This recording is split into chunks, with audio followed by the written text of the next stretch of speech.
Ang alaalang buhay ni Jesucristong siyang tinawag na Mesiyas ay pinagdiriwang sa pamagitan ng pagbibigay pasalamat at papuri sa Diyos.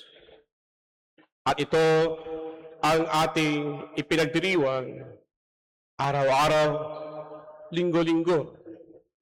Kaya sa ating buhay bilang mga Kristiyano, ito ay naging ugat ng ating pananampalataya dahil nakilala natin sa pamagitan ng pagsasaksi at pagbabahagi sa mga salaysay na may katotohanan at katuturan tungkol kay Jesus sa taga Nazaret na nagbata doon sa Jerusalem.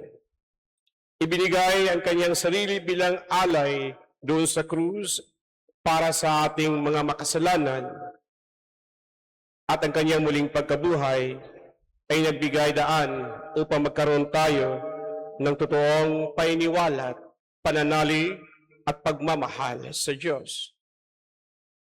Mga kapatid, ang ating pananampalataya sa muling pagkabuhay ni Jesucristo ay hindi pawang imahinasyon na gawa-gawa ng tao.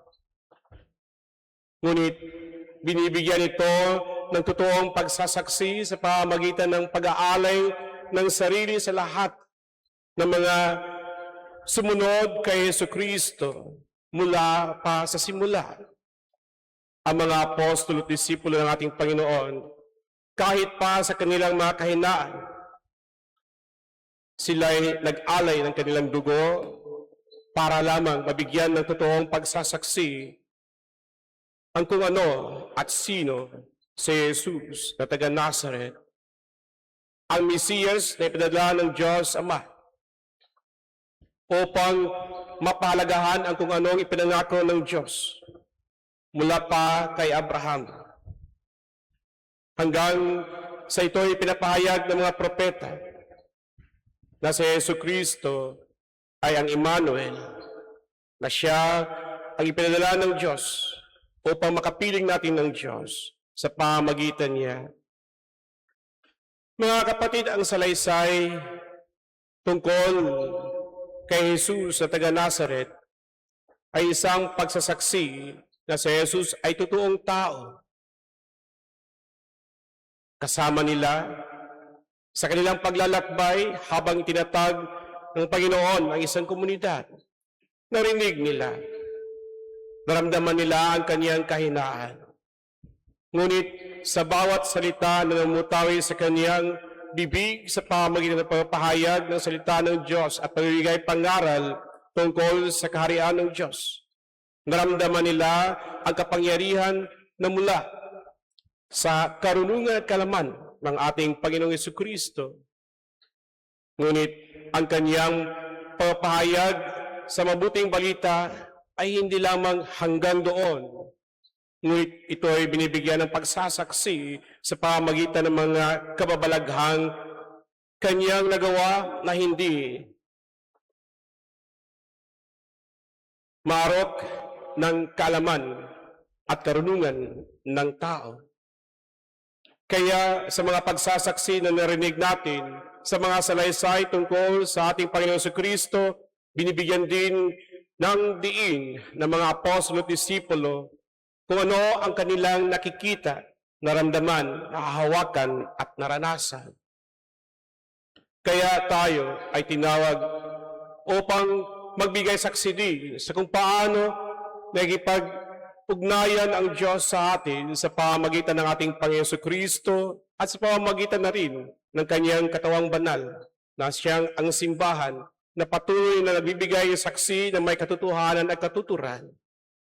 Kung may mga pangyayari mang hindi inasahan sa mundo, lalong-lalo na sa ating pananampalataya, ipinapadala ng Diyos ang ating mga banal na siyang mga pawang ordinaryong taong naging totoong saksi sa kanilang paniniwala at pananalig sa Diyos.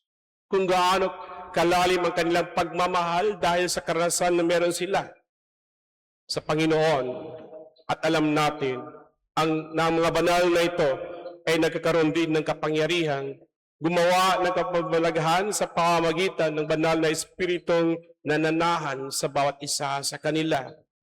At itong mga kapabalaghan ay naaayon sa kung ano ang mga pangyayari sa kanilang panahon upang magkaroon pa ng totoong pagsasaksi sa pananampalatayang ibinahagi, ipanadama at iparanas sa ating lahat.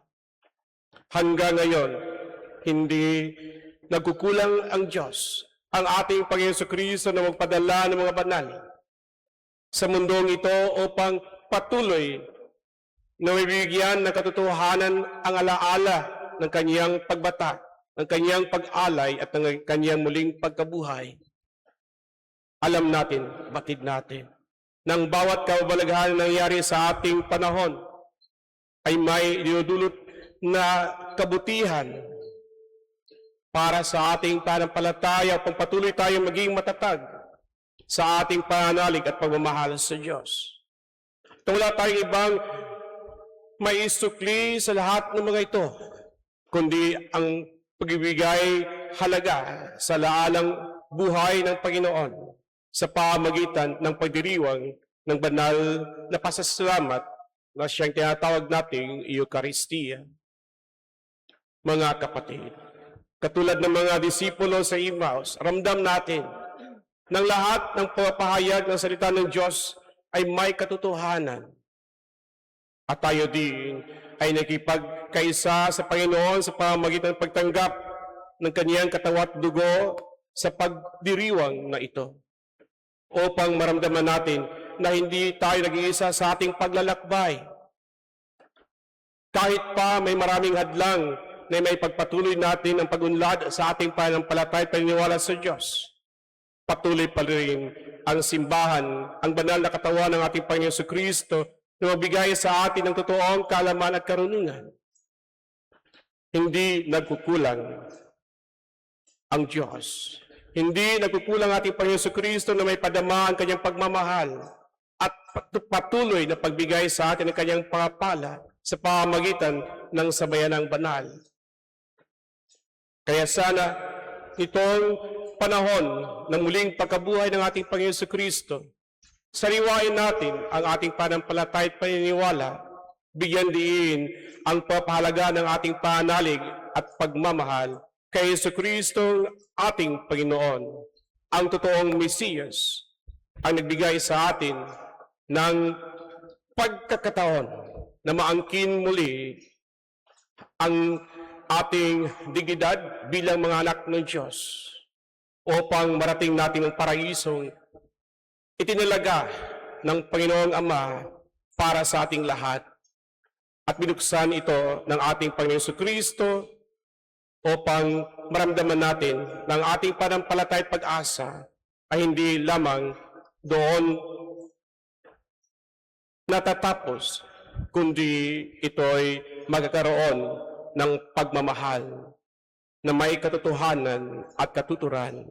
Pagmamahal na may katapatan at puno ng masigasig na pagsasaksi sa pamamagitan ng ating buhay na handang ialay para sa Panginoong patuloy na nagbibigay sa atin ng kanyang biyaya na siyang ang banal na Espiritong ating nasisilayan at naranasan sa pamamagitan ng bawat isa sa atin. Sana po ang karunungan ng Diyos ay patuloy maging ating tanglaw upang meron tayong ilaw sa daan nating tinatahak patungo sa buhay na walang hanggan. Amen.